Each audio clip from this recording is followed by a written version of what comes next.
Kevin Camps is with us. He is the nuclear waste watchdog at Beyond Nuclear, beyondnuclear.org. Hey, Kevin. Hey, Tom.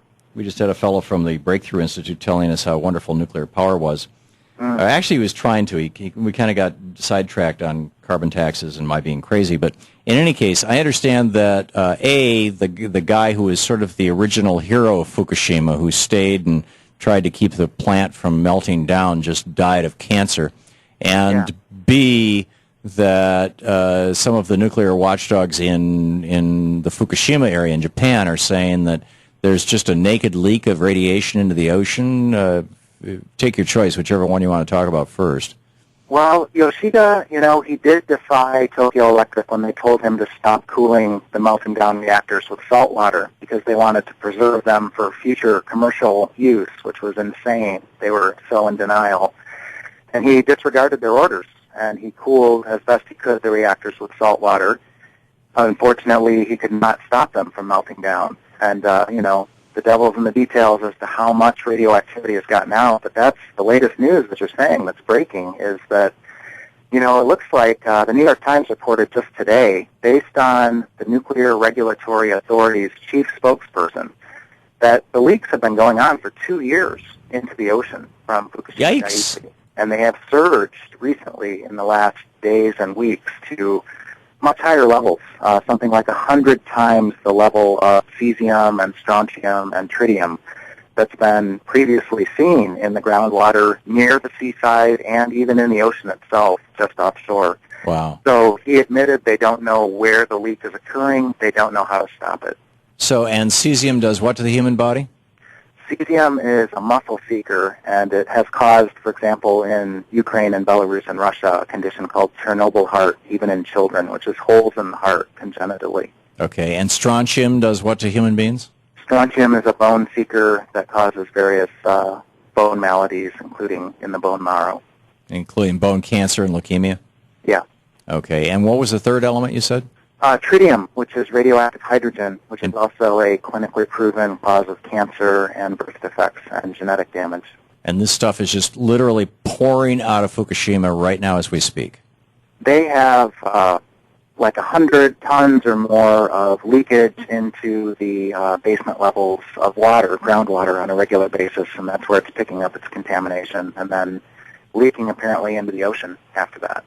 And that's the same Pacific Ocean that ends up from Oregon all the way down to Southern California on our side of the Pacific Ocean.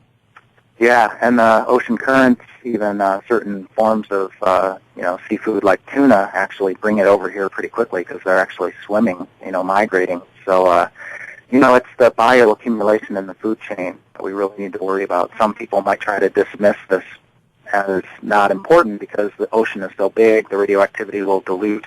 But the bioaccumulation is what reverses that process, and we sit at the top of the food chain. Right. Now, I know, sometime back we talked, and you were telling me about efforts, volunteer groups who are putting together monitoring stations, both for air and water, but also looking for things like cesium in the fish.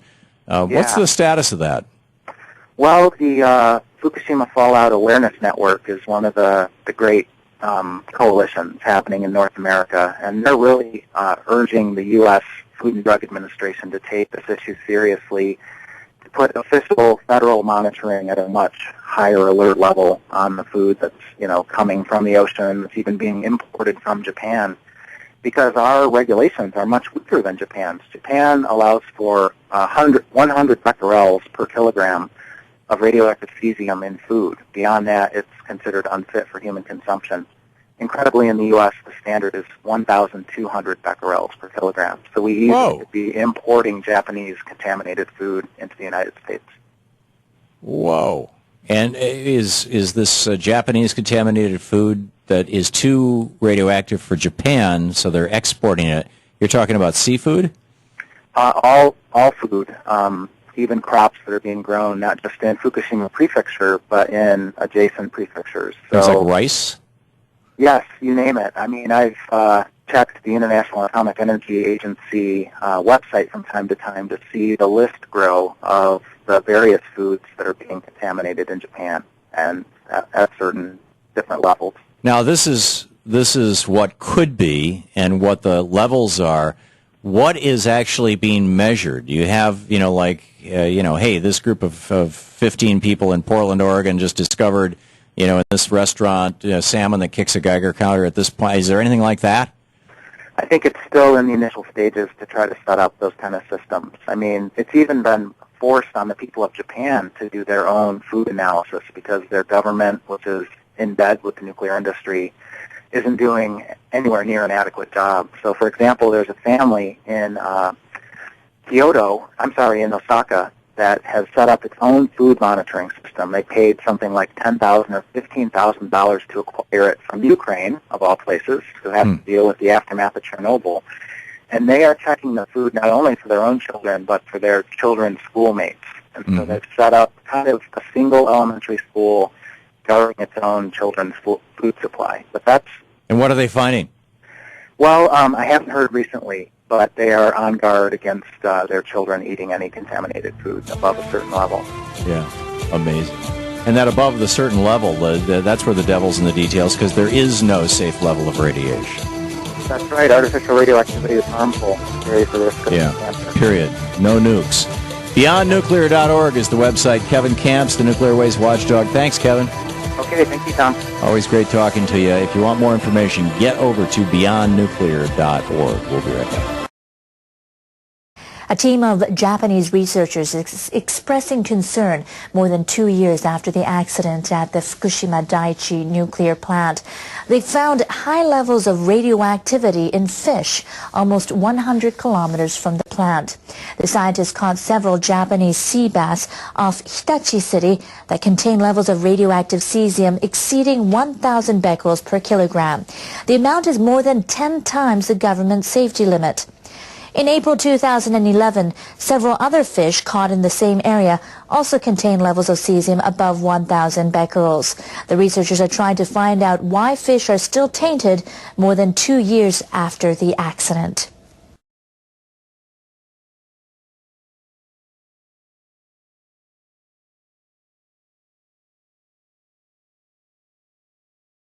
I appreciate the tenor of the conversations.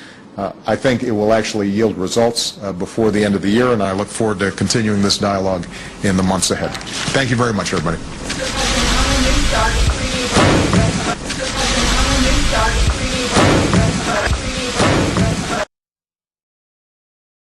This week, we learned that the manager of Japan's crippled Fukushima nuclear plant, Masao Yoshida, died from cancer. His illness reportedly had nothing to do with the radiation levels at the Fukushima plant that he worked in around the clock alongside a group of men referred to as the Fukushima 50, trying to contain the nuclear crisis in the days and months following the earthquake and tsunami. But although Mr. Yoshida's cancer can't be traced back to Fukushima, how many others in Japan may contract cancer in the future that can be traced back to Fukushima? On Tuesday, radioactive contamination of groundwater at the plant surged to levels 90 times greater than they were just 3 days ago. So what effect is the ongoing Fukushima nuclear crisis having in Japan, and what lessons should we be learning in the United States? Kevin Camps is here. He's the radioactive waste watchdog at Beyond Nuclear. Kevin, thanks so much for coming on. Thanks for having me, Sam. So let's start in Japan. What's the latest when it comes to Fukushima, when it comes to Japan, in the short term, as far as getting the situation under control, and then in the long term, when it comes to what sort of health effects we might see from all these dosages of radiation over the last few years? Well, the best word I can come up with for what's happening in recent days and weeks at Fukushima Daiichi is hemorrhaging of radioactivity. And the scariest part of all is that they don't know where it's coming from. But ultimately, it's coming from 3 melted down atomic reactor cores and severely damaged, if not entirely destroyed, radiological containment structures. That's where it's ultimately coming from, but why it's getting out now in such a hurry all of a sudden is the big mystery. And this is despite the fact that they have growing tank farms that are stretching now off-site kind of into the hillsides, holding just countless hundreds and thousands of tons of highly radioactively contaminated water, some of which we know are also leaking. So what it looks like is that this leakage at a faster rate or a slower rate has been going on for over 2 years at this point. And this really is a crisis that the world has never confronted before this sort of nuclear crisis. I mean, we've had nuclear crisis, Chernobyl, 3 Mile Island. This one at Fukushima is different. So they're kind of flying by the seat of their pants trying to contain it. And here we are more than 2 years past it, and you say we have these tanks now being lined up. How long can this continue to go on? It seems like an impossible situation, and you know what Tokyo Electric has tried to get away with is convincing the government, the people in the area, the fishermen especially, that releasing some of the contents of those tanks might be an okay thing to do. And they haven't gotten away with it yet, intentionally releasing. But what's going on is unintentional, it's out of control, leakage pathways that they claim not to even know about. How much of the Fukushima disaster was caused, or at least made worse, by the design of the plant itself? And if that's the case, if it was made worse or caused by this design, should we in the United States be concerned because we have plants of similar designs? We have 23 identical designs to Fukushima Daiichi in the United States operating, including the oldest reactor in this country, Oyster Creek, New Jersey. We've now seen on live television 2 years ago what these things are capable of in terms of the explosions and the meltdowns. They knew as early as 1972 at the U.S. Atomic Energy Commission that this design of containment was too small and too weak, and yet they continued to license these things. And we've lived with a game of Russian roulette in terms of the safety risks for 40 years now. These are also building designs that include putting these waste pools at the top of the building, which has proven to be a pretty big problem in the cleanup at Fukushima. That's the other shoe that we hope will never drop, but it's precarious at this point. Unit 4 at Fukushima Daiichi could collapse if there's another big earthquake, and the cooling water in that high-level radioactive waste storage pool could be lost suddenly. Within hours, that waste could be on fire. The situation in the U.S. is that we have multiple times more waste in our pools than is contained in Unit 4, and they are vulnerable to various natural disasters or terrorist attacks or accidental drops of heavy loads that could drain the water away. Or potentially earthquakes and other natural disasters. I mean, Fukushima, that was caused by an earthquake and a tsunami that came through. How many plants in the United States are in similar precarious situations on fault lines or on coasts or near flooding zones? I think we had one, I forgot what state it was last year, that came dangerously close to being flooded. Well, Fort Calhoun in Nebraska has now been shut down for over 2 years, since April of 2011, because of the flooding out there, the damage that was done to the underground facilities. And just like in Japan, we are looking at the imminent restart of that reactor despite the damage done, and they don't know how bad it is underground. So in Japan, they're trying to restart reactors despite Fukushima Daiichi.